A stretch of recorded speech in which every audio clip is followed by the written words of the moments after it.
welcome those voters into the tent and connect that one libertarian idea with the greater philosophy of liberty. That is how we grow our party from the grassroots up, because change begins at the grassroots. And I want to build a foundational change for the Libertarian Party, putting a bold and principled and positive message forward that voters can feel good about voting for and not just being a protest vote against Donald Trump or Joe Biden. And that's the kind of campaign we need, because with RFK in the field, a lot of the protest votes are going to go with a guy named Kennedy.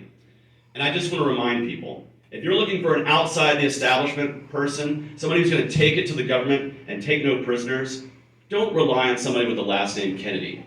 There's a good chance they're probably well connected in politics. You need to go for the Libertarian Party, and that's the message we're going to put out to voters all over the country. I have a lot of, I recognize I would love to win the White House.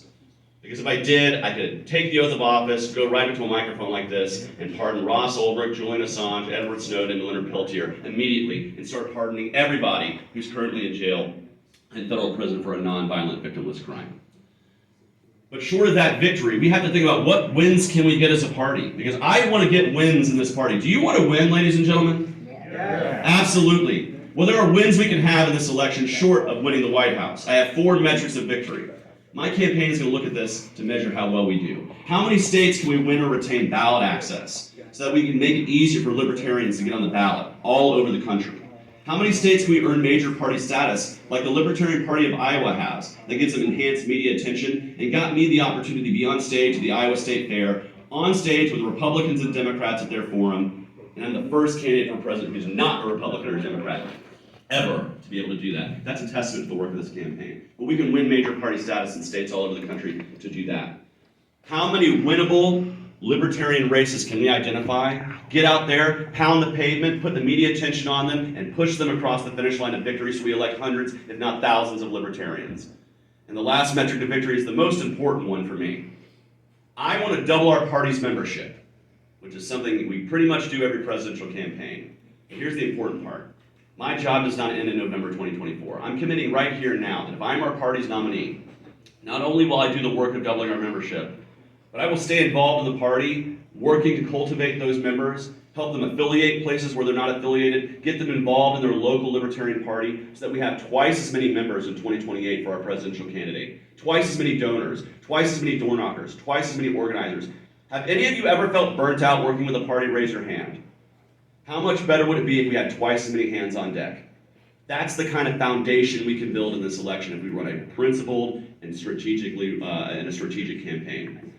And I actually want to talk a little bit about my campaign, because it's not just me.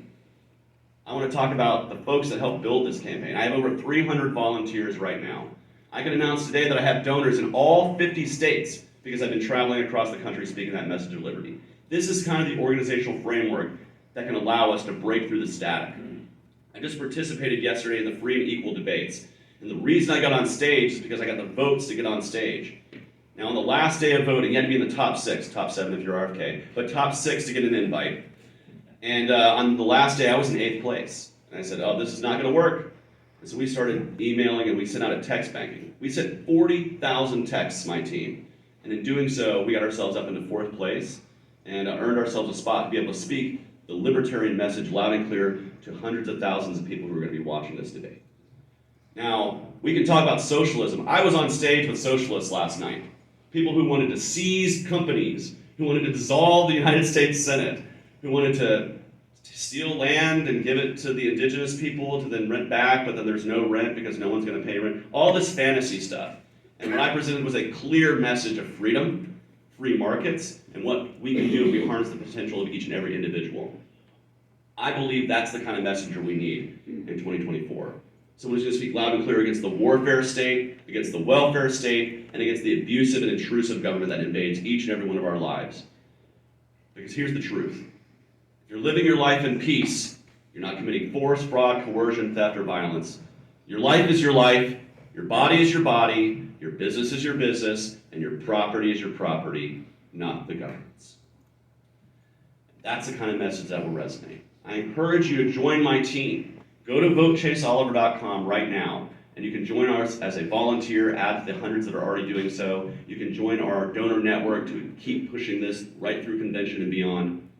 Or, if If you're wanting to run for office and you're a candidate, I want to meet you and I want to endorse you. There's an endorsement tab